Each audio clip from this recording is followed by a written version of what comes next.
வணக்கம் நண்பர்களே. தினமும் பேசிக்கொண்டிருந்தவர் திடீர்னு அப்படியே அமைதியாயிட்டாங்க. மெசேஜும் இல்லை, காலும் இல்லை, பிஸி தான் என்று நினைத்தீங்க. ஆனால் நாட்கள் போக போக இப்போது மனதில் ஒரே ஒரு கேள்வி தான் நம்மகிட்ட உதிச்சிட்டு இருக்கோம். அவர் இன்னும் என்ன காதலிக்கிறாரா?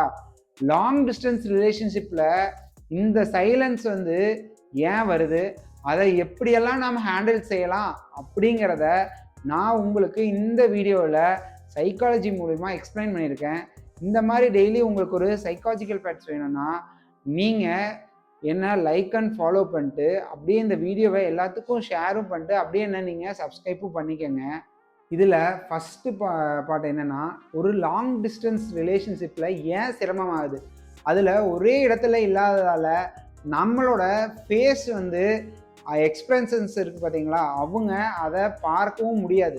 அப்புறம் நம்மளோட வாய்ஸ் டோன் அவங்களுக்கு புரியவே புரியாது. நம்மளோட அன்பை அது எப்படி உணர்த்துங்கிறத கம்யூனிகேஷன் மட்டுமே நாம் சார்ந்தே இருப்போம். அதனால தான் ஒரு சின்ன சைலன்ஸ் கூட நம்மளுக்கு ஒரு பெரிய பிரச்சனையாலாம் தெரிஞ்சிட்ருக்கு.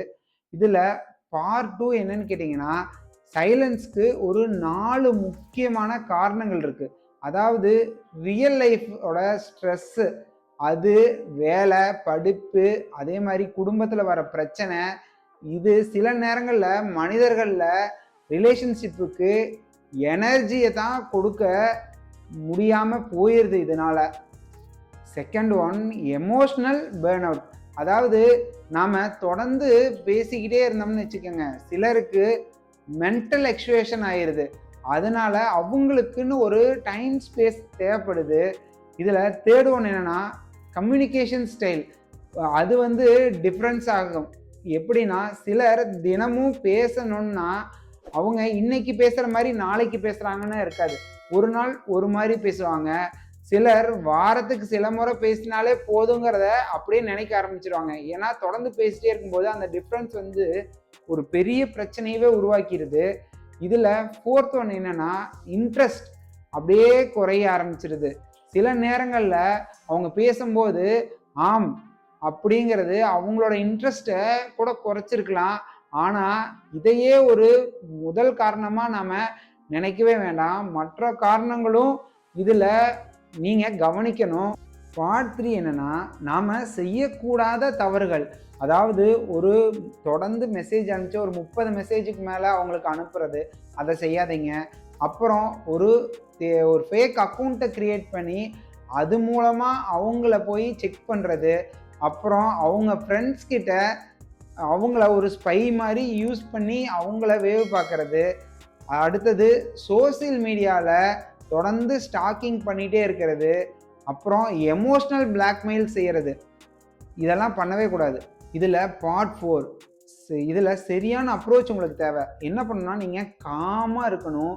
ஒரு ஹானஸ்ட் மெசேஜ் அனுப்புங்க. உதாரணமாக, நீங்கள் பிஸியாக இருக்கிறீங்கன்னு எனக்கு புரியுது, உங்களுக்கு நேரம் கிடைக்கும்போது என் கூட நீங்கள் பேசலாம்.